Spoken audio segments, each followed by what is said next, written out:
हमारे हिंदू धर्म की मान्यताओं के अनुसार सुदर्शन चक्र एक ऐसा अचूक अस्त्र है जिसे छोड़ने के बाद ये लक्ष्य का पीछा करता है और उसका काम तमाम करके वापस छोड़े गए स्थान पर आ जाता है। राधे राधे दोस्तों, ओम टीवी में आप सभी का बहुत बहुत स्वागत है। धर्म से जुड़े ऐसे कई वीडियोस देखने के लिए चैनल को तुरंत सब्सक्राइब करें। अब बिना देरी के करते हुए हम वीडियो में आगे बढ़ते हैं। आज हम वीडियो में बात करेंगे दुनिया के सबसे शक्तिशाली चक्र सुदर्शन चक्र की। भगवान विष्णु की तस्वीरों में आपने विष्णु जी की तर्जनी अंगुली में इस चक्र को जरूर देखा होगा। पुराणों में ऐसा कहा गया है कि विभिन्न देवताओं के पास अपने अपने पास चक्र हुआ करते थे और इन सभी चक्रों के अलग अलग क्षमता होती थी। वही ऐसा कहा जाता है कि इन सभी चक्रों के अलग अलग नाम भी हुआ करते थे। इसके अलावा महाभारत युद्ध में इस चक्र ने भगवान कृष्ण का भी खूब साथ दिया है। तो आज हम इस वीडियो में जानेंगे कि सुदर्शन चक्र कहां से आया, इन चक्रों का जन्मदाता कौन था और अचानक यह चक्र कहां गायब हो गया। सुदर्शन चक्र भगवान विष्णु का चक्र था जो कि खुद भगवान विष्णु और उनके अवतार ही धारण कर सकते थे। यह शस्त्र बेहद ही शक्तिशाली होने के साथ साथ अचूक अस्त्र भी माना जाता था। इन चक्रों के अलग अलग नाम होते थे। शंकर जी के चक्र का नाम भवरेंदु था, विष्णु जी के चक्र का नाम कांता चक्र और देवी का चक्र मृत्यु मंजरी के नाम से जाना जाता था। वहीं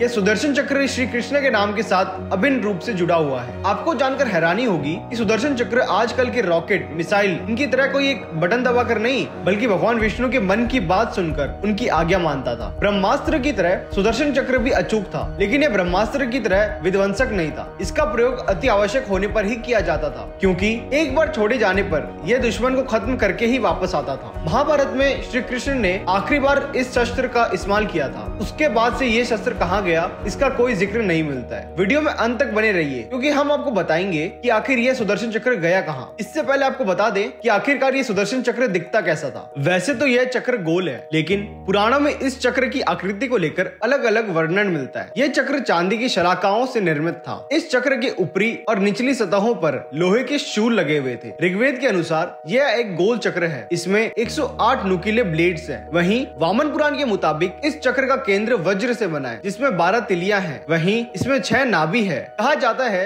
कि यह 12 तिलियां 12 महीनों को दिखाती है और ये 6 नाभियां 6 ऋतुओं यानी कि बसंत ऋतु, ग्रीष्म ऋतु, वर्षा ऋतु, शरद ऋतु, हेमंत ऋतु और शिशिर ऋतु आदि को दिखाती है। ऋग्वेद के मुताबिक यह कोई चक्र था ही नहीं, बल्कि यह चक्र एक समय का चक्र था जो कि लगातार चलता रहता था। कहा जाता है कि भगवान विष्णु इस चक्र से समय को रोक देते थे। कुछ लोगों की मान्यता है कि यह कोई भौतिक शस्त्र था ही नहीं, यह भगवान विष्णु अपनी इच्छा शक्ति के मुताबिक प्रकट करते थे। वहीं कुछ लोग इसे भौतिक शस्त्र मानते थे जो कि भगवान विष्णु और उनके अवतार ही धारण कर सकते हैं। अब जानते हैं कि किसने बनाया सुदर्शन चक्र को। भगवान विष्णु का ये सुदर्शन चक्र जितना रहस्यमयी है उतना ही रहस्यमयी इस चक्र का निर्माण और संचालन भी है। प्राचीन शास्त्रों में कहा गया है कि इस चक्र का निर्माण भगवान शंकर ने किया था। निर्माण के बाद भगवान शिव ने इसे भगवान विष्णु को सौंप दिया था। दरअसल एक बार असुरों ने हर तरफ तांडव मचा दिया था। तब सभी देवता मिलकर भगवान विष्णु के पास गए और उनसे इसका निवारण मांगा। तब भगवान विष्णु ने उन असुरों के वध करने की ठानी। लेकिन तभी भगवान विष्णु को यह प्रतीत हुआ कि इन राक्षस के पास एक ऐसी शक्ति है कि वह जैसे ही असुरों को मारते हैं वह असुर खुद को वापस से ठीक कर लेते हैं। जिसके बाद भगवान विष्णु शिव के पास गए। वहाँ जाकर उन्होंने देखा कि भगवान शिव साधना कर रहे हैं। तभी भगवान विष्णु ने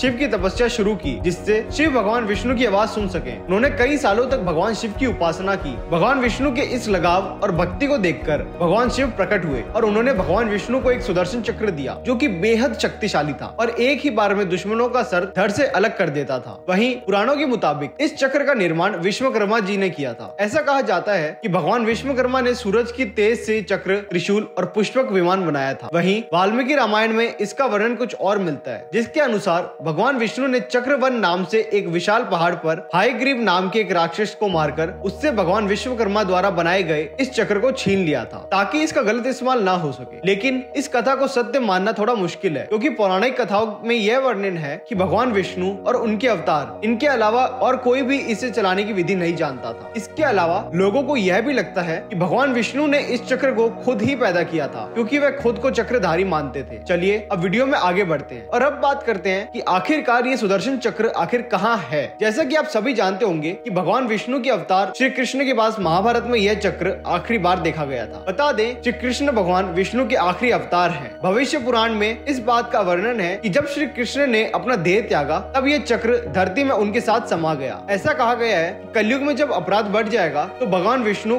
कल की अवतार लेकर वापस आएंगे, तब यह चक्र भी उन्हें मिल जाएगा, क्योंकि यह चक्र चक्रधारी भगवान विष्णु का था। तो दोस्तों, ये थी भगवान विष्णु विष्णु की सबसे शक्तिशाली सुदर्शन चक्र की पूरी कहानी। अगर वीडियो आपको पसंद आई तो लाइक करें और साथ ही ऐसे ही तमाम धर्म से जुड़ी कहानियों के बारे में जानने के लिए हमारे इस चैनल को जरूर सब्सक्राइब करें और वीडियो को शेयर करना बिल्कुल भी ना भूलें। और हाँ दोस्तों, अगली वीडियो में आप सबसे फिर मुलाकात होगी। तब तक के लिए राधे राधे।